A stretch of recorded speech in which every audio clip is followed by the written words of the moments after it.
श्री राधे। बोली श्याम रे सरकार जय जय श्री राधे।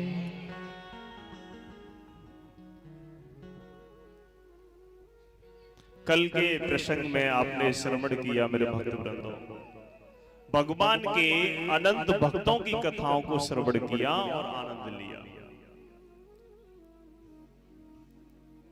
तो सुखदेव जी कहते हैं, हे राजा परीक्षित, एक बार भी जिसने मेरे परमपिता परमेश्वर का नाम मन से या बिना मन के भी ले लिया तो उसका जीवन कृतार्थ हो जाता है। अगर कोई व्यक्ति किसी बहाने से भी यदि प्रभु का नाम ले लेता है तो उसका जीवन सार्थक हो जाता है। किसी भी बहाने से अगर कोई ले लेता है तो उसका जीवन सार्थक सिद्ध हो जाता है। हे राजन, मुझे एक कथा याद आ गई। एक पंडित जी थे जो बड़े ही ज्ञानी थे, बड़े ही परम तेजस्वी थे, कन्नौज के रहने वाले थे, मनस्वी यशस्वी परमितभाषी सुशील सभ्य सदाचारी।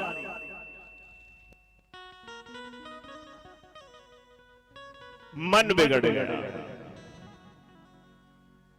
देखिए, व्यक्ति का मन दो स्थितियों में बिगड़ता है,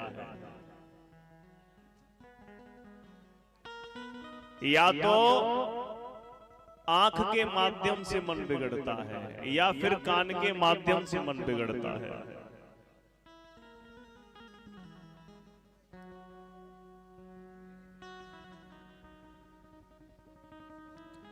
इसलिए हमें कान और आंख दोनों को संभाल कर रखना चाहिए। जब हम कोई भी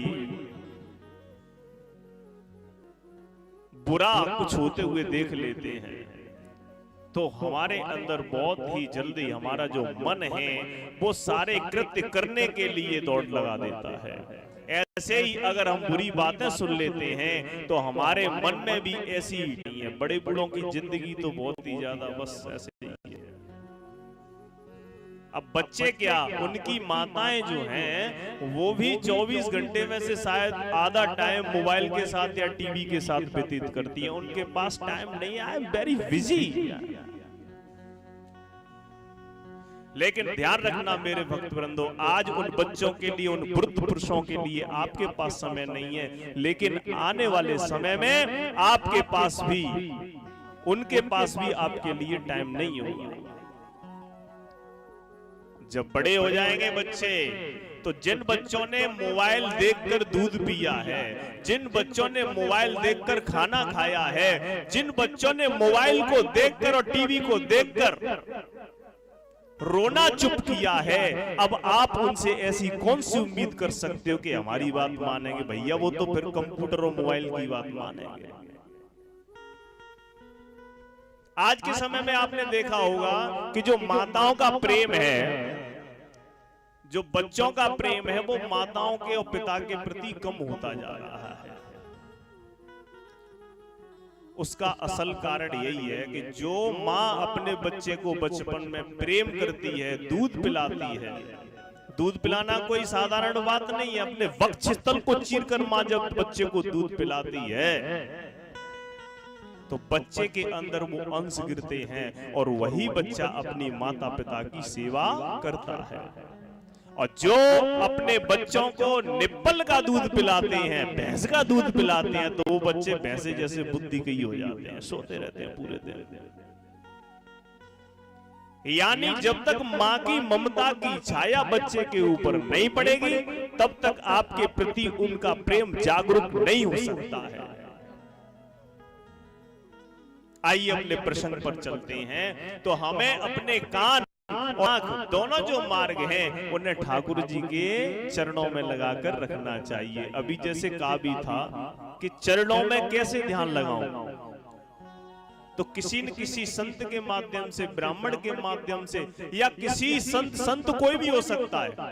ऐसा नहीं है कि पंडित ही संत होंगे, या ऐसा भी नहीं है कि कोई संत ही संत होगा। कपड़े रंग लेने से कोई संत नहीं बन जाता है। हो सकता है पैंट शर्ट वाला व्यक्ति जो बिल्कुल बुरी अवस्था में हो वो भी संत हो सकता है।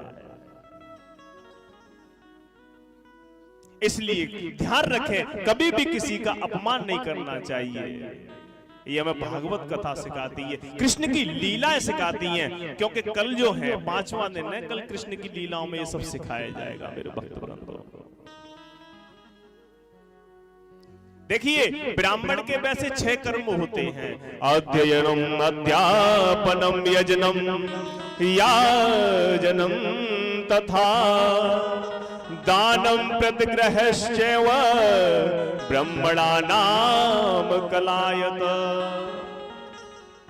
विद्या पढ़ना और विद्या पढ़ाना, यज्ञ करना और यज्ञ कराना, दान देना और दान लेना। अब ऐसा नहीं है, ब्राह्मणों को ये बात विचार करने चाहिए, और विचार करने का विषय भी है कि विद्या पढ़ना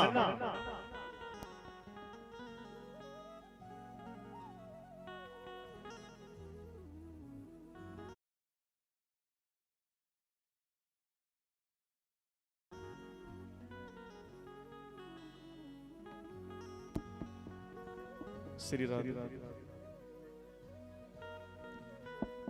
विद्या पढ़ाना ऐसा नहीं है कि खुद ही खुद पढ़ते रहे, दूसरों को भी पढ़ानी चाहिए। यज्ञ करना और यज्ञ कराना, यज्ञ कर भी सकते हो आप, लेकिन आपको भी अनुष्ठान और यज्ञ समय समय पर करने चाहिए। दान देना और दान लेना। अब बहुत से तो ब्राह्मण ऐसे होते हैं जो दान लेते ही रहते हैं, देने के नाम पर तो उनके ऊपर एकदम जाने आपत्ति सी टूट जाती है। देखिए, दान लेना कोई साधारण बात नहीं है, दान देना साधारण बात है, लेकिन दान लेकर उसे ग्रहण कर उसे पचाना बहुत टेढ़ी खीर है। जो ब्राह्मण दान लेता है, दान लेने के बाद यदि गायत्री मंत्र का जाप नहीं करता है तो समझ लीजिए उसको नरकगामी होना पड़ेगा, कोई नहीं रोक सकता है। वो अपने संस्कार से आज उसे ब्राह्मण कुल में जन्म मिला है, लेकिन यदि वह अपने रास्ते पर बढ़िया तरीके से नहीं चलता है, ब्राह्मणों का जो सच है, जो जिस तरीके से उन्हें अनुसरण करना चाहिए उस तरीके से अगर वह नहीं रहता है तो उसे नरकगामी होना पड़ेगा। देखिए, दुनिया कितने पूजा करती है, बुलाती है और निमंत्रण करके भोजन कराते हैं, दक्षिणा दे रहे हैं। काय के लिए दे रहे हैं साहब? इसके लिए नहीं दे रहे हैं। जैसे आपने देखा होगा कि कुछ प्रोग्राम जैसे एकादशी का होता है और जब कोई त्रयोदशी संस्कार होते हैं तो उसमें पंडितों को देखो चप्पल दी जाती है, एक बैठने के लिए आसन दिया जाता है, माला भी दी जाती है, काफी चीजें दी जाती हैं। तो यजमान इस भाव से उसे देता है कि पंडित जी ये ले जाओ, तो उसका कर्तव्य क्या है कि उसका जाप करना चाहिए, उसका प्रयोग उसके लिए भजन करने में करना चाहिए। जिसके यहाँ आप भोजन करके आए हो उसके नाम की 2, 4, 6 माला तो ज्यादा नहीं तो फेर ही लेनी चाहिए। लेकिन साफ समय ही नहीं है, अपने आराम से खाया पिया और पैसे जो दक्षिणा के मिले हैं वो नाती को दे दिए और माला खुटी पे टांगे दी और जनेऊ धंधो अंदर भैया जाकी चटाई बटाई बना ली। बोले वृंदावन बिहारी लाल की। ये ब्राह्मण के कर्म नहीं है। जब आप और लोगों की यज्ञ कराना भी जानते हो तो कभी फिर खिलाना भी चाहिए, यज्ञ करानी भी चाहिए। आज राजा परीक्षित से सुखदेव जी कहते हैं, हे राजा परीक्षित, आज जो अजामिल नाम का जो ब्राह्मण है उसकी बुद्धि बिगड़ गई। अजा अजामिस होता है माया, और मिला अजा मिल मिस मिला हुआ, यानी जो माया में लिप्त हो गया हो उसको कहते हैं अजामिल। तो हम जो यहाँ पर बैठे हैं, आप सब, हम और तुम भी एक मान के चलो अजामिल ही बैठे हैं। 2 मिनट में हमारी बुद्धि खराब हो जाती है।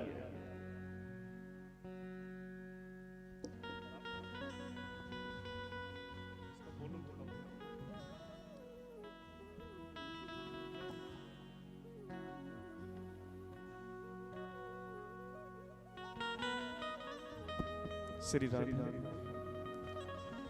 आज मेरे भक्त वृंदो,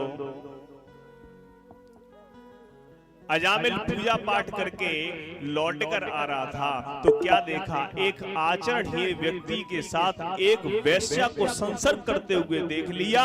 बस इतने में ही उसकी बुद्धि खराब हो गई और उसका जो मन था वो मलिन हो गया। पत्नी को त्याग दिया मेरे भक्त वृंदो, और क्या किया, उस वेश्या के साथ ही अपना जीवन बिताने लगा। जो वेदों का ज्ञानी था उसकी भी बुद्धि बिगड़ गई। और आजकल हम तो एक वेद के पन्ने की तो बात अलग है, एक एक श्लोक भी याद नहीं होगा तो हमारा क्या होगा, विचार करने का विषय है। देखिए कभी कभी क्या होता है, जो ज्यादा पढ़े लिखे होते हैं वही लोग ज्यादा बड़ी गलती करते हैं। माइंड डेड, माइंड में दिमाग, और डेड माने मरना।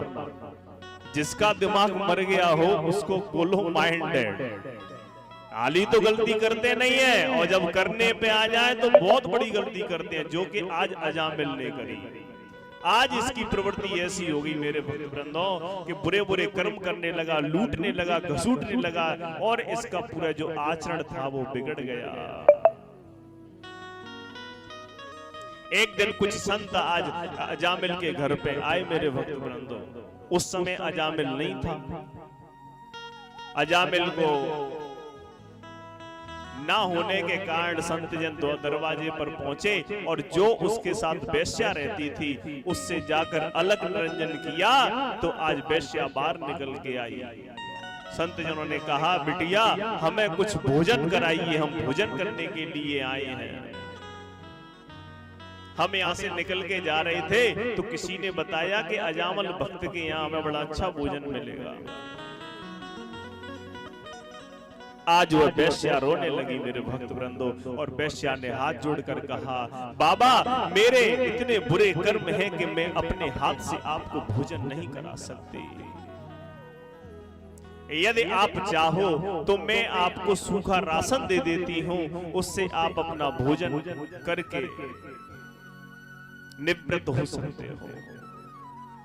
महात्माओं ने कहा चलो ठीक है, सूखा भोजन कर लेते हैं, कोई दिक्कत नहीं है। आज महात्मा जी ने मेरे भक्त वृंदो सूखा भोजन लिया और करना जैसे ही प्रारंभ किया,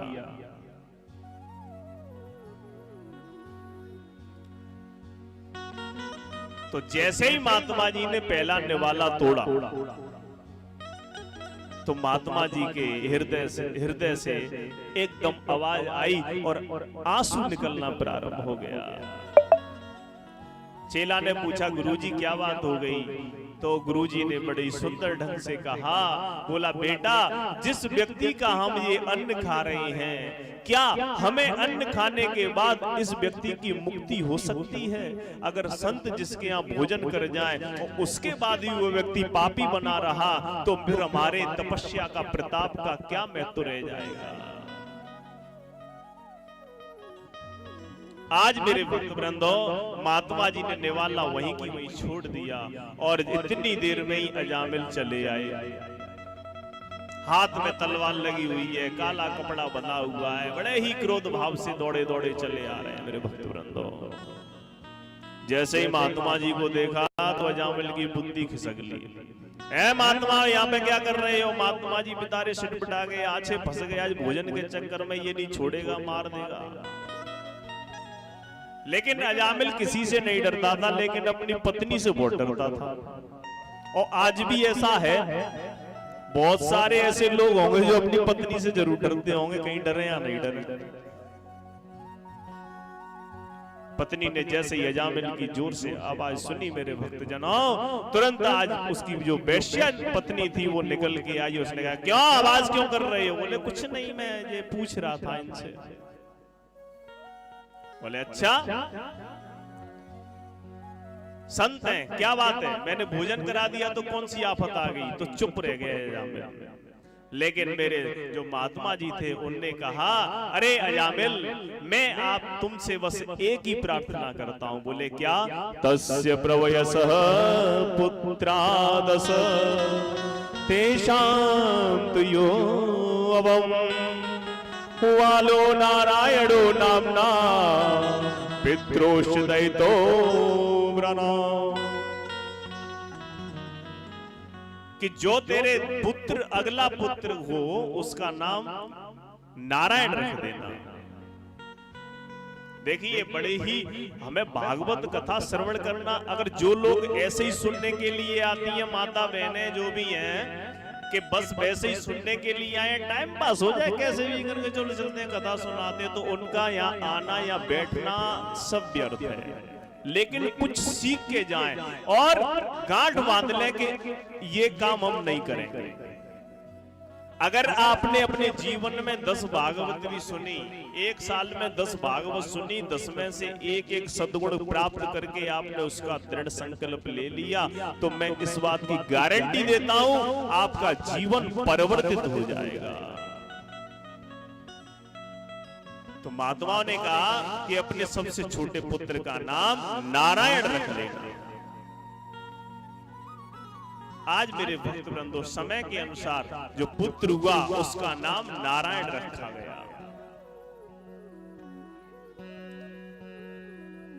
संतों की बड़ी ही महिमा होती है। संत कभी भी कुछ भी कर सकते हैं।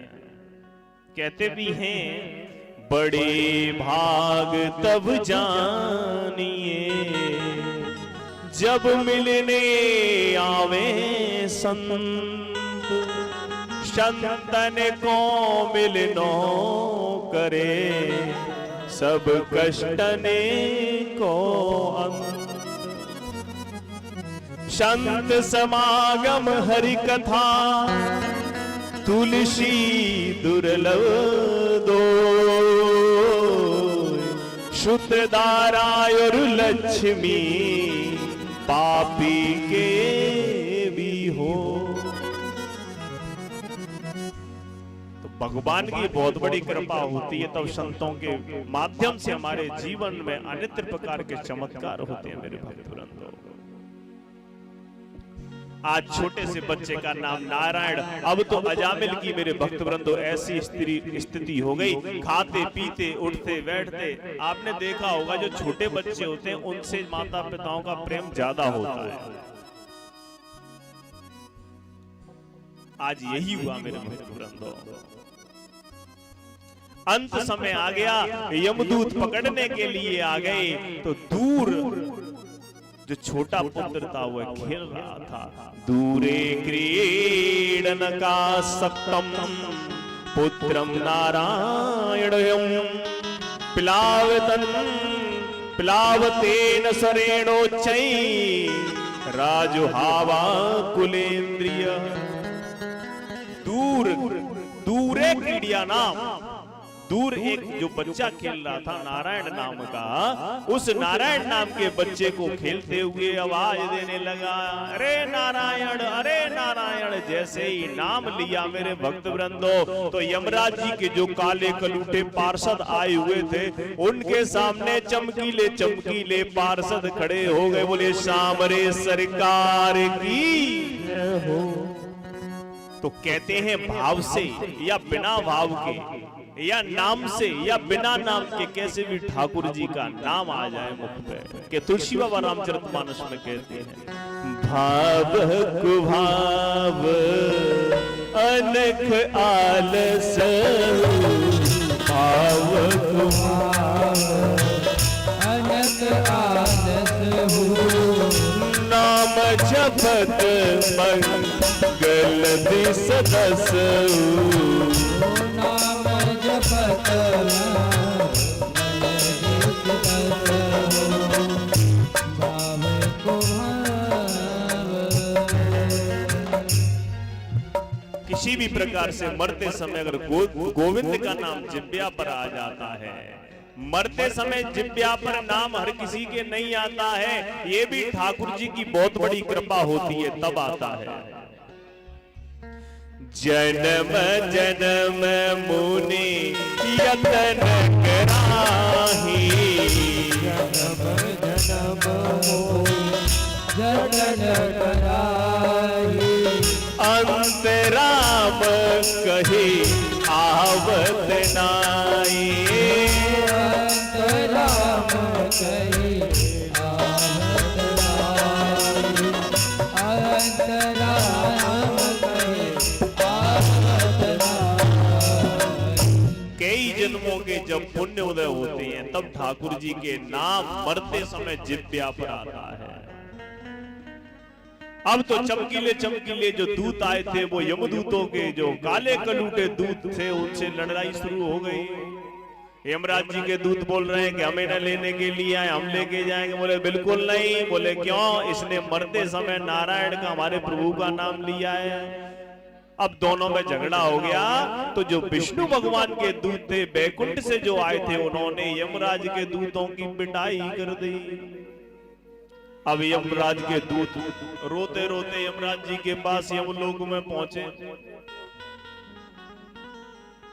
और यमदूत से जाकर बोले, यमराज जी से जाकर, महाराज कहां तुमने भेज दिया? मैं बोले क्या हुआ? पता नहीं कहां से चमकीले चमकीले से लोग आए थे, उन्होंने हमारी बहुत पिटाई करी है महाराज। वो बता रहे थे कि हम किसी नारायण के यहां से आए हैं। जैसे ही दूतों ने नारायण का नाम लिया, मेरे यमराज जी ने उनका मुख बंद कर दिया और बोले धीरे बोलो, धीरे।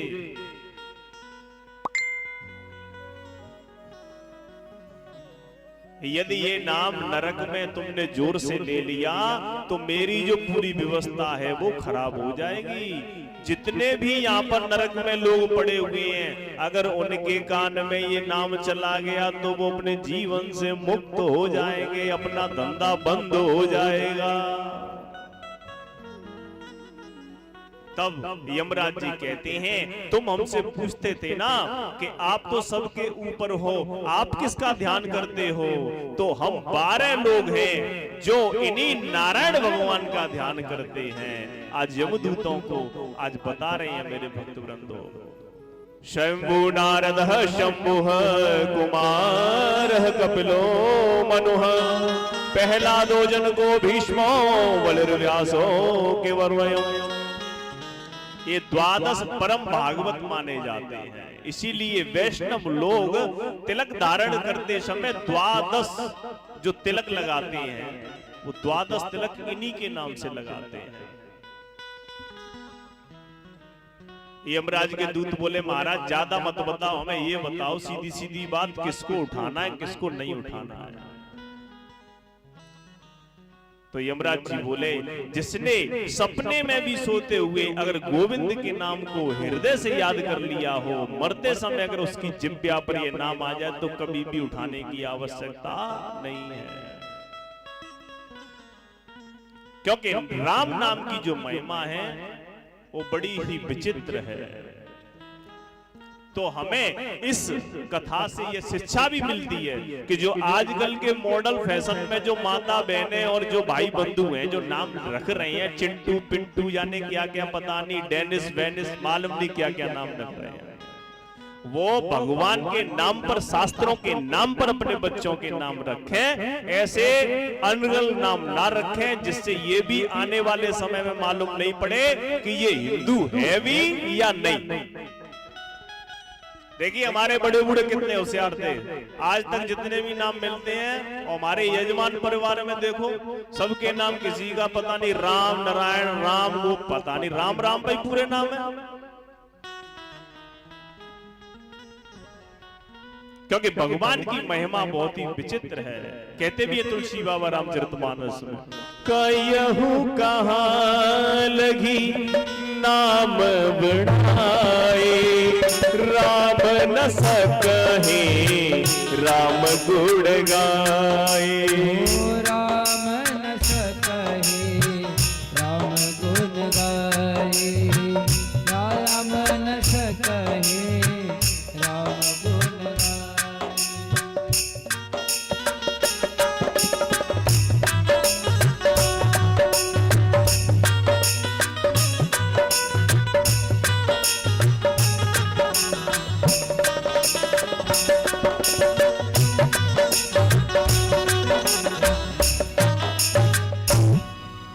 सुखदेव जी कहते हैं कि फिर दक्ष प्रजापति के, सुखदेव जी ने दक्ष प्रजापति के प्रसंग कहा जिस